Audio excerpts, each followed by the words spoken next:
इस सेशन के अंदर हम दो डिफरेंट डेट्स के दरमियान होने वाली सेल्स को कैलकुलेट करके रिजल्ट हासिल करने की कोशिश करेंगे। और अक्सर सेल्स की टीम मुझसे ये सवाल भी करती है कि अगर हमें मंथ वाइज या स्पेसिफिक डेट के बिटवीन अगर रेवेन्यू को देखना हो तो वो हम कैसे देख सकते हैं। तो ये काम बहुत आसान है और हम सम इफ्स के ज़रिए ये रिजल्ट जो है वो हासिल कर लेंगे within no time. Function apply करते हैं equal to SUMIFS bracket open. SUMIFS हमसे सवाल करता है कि आप न्यूमेरिकल डाटा सबसे पहले जिससे सम करना चाहते हैं उसकी रेंज बनाइए। तो हम चूंकि सेल्स की कैलकुलेशन करना चाहते हैं इसलिए हमने सेल्स को रेंज में दिया एंड देन कॉमा। उसके बाद कहते हैं क्राइटेरिया 1 बताइए।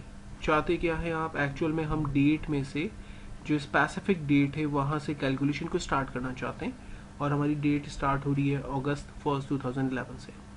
लेकिन इस डेट को यहाँ डेट जो हमारा क्राइटेरिया रेंज है उसमें से ढूंढे। तो सबसे पहले मैं क्राइटेरिया रेंज में तमाम डेट्स को सिलेक्ट कर रहा हूँ और मैंने क्राइटेरिया डिफाइन किया इन्वर्टेड कॉमा के साथ। Inverted comma the value is greater than equals to inverted comma close. कॉन्कोर्डिनेट करते हैं सेल एड्रेस के साथ क्योंकि सेल पर हम डेट लिखेंगे ना। तो मैंने कहा कि the date is greater than equals to होनी चाहिए। सेल एड्रेस पे जो भी डेट लिखी हुई है उसके साथ मैंने कॉन्कोर्डिनेट कर दिया और मैंने क्राइटेरिया में उसको डिफाइन कर दिया एंड देन कॉमा। अब क्राइटेरिया रेंज 2 मुझसे कहता है, क्राइटेरिया रेंज 2 में मैंने अगेन डेट को सेलेक्ट किया और मुझसे क्राइटेरिया पूछ रहा है कि इस डेट में से क्या करें। हमने कहा ढूंढे the value is less than equals to होनी चाहिए एंड पर्सन कॉन्कोर्डिनेट करते इस डेट के साथ। सेल एड्रेस पे जो कि मैंने आखिरी डेट लिखी है वो मैंने डिफाइन कर दी। तो अब ये फंक्शन क्या करेगा, ये फंक्शन C4 से C94 के दरमियान जो भी वैल्यू लिखी हुई है उसमें से न्यूमेरिकल वैल्यू को सम करेगा। लेकिन कैसे, डेट के अंदर से जो कि B4 से B94 के दरमियान लिखी हुई है उसमें से उस डेट को देखेगा जो डेट मैंने सेल F4 पे लिखी हुई है। डेट F4 पे जो भी लिखी हुई है उससे बड़ी होनी चाहिए और F5 पे जो भी लिखी हुई है उससे छोटी होनी चाहिए। उन डेट्स के बिटवीन की वैल्यू को वो सम कर देगा।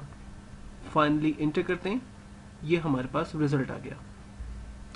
अगर मैं यहाँ डेट को चेंज करता हूँ, फॉर एग्जांपल अगस्त 1 2011 से सितंबर 13 2011 है और मैं अगस्त की सेल्स की जगह लेट अज्यूम करें जून की सेल्स दे देता हूँ। जून 1 2011 से कैलकुलेट करें सितंबर तक, तो ऑफ कोर्स अब रेवेन्यू हमारा ज़्यादा हो गया और मैं काम करता हूँ सितंबर की सिर्फ 1 तक की कैलकुलेशन कर लेता हूँ, इंटर।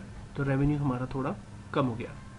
तो हमने समझने की कोशिश की कि दो डिफरेंट वैल्यूज़ को डेट के दरमियान अगर रेवेन्यू को हमें कैलकुलेट करना हो तो ये काम हम कैसे परफॉर्म कर सकते हैं।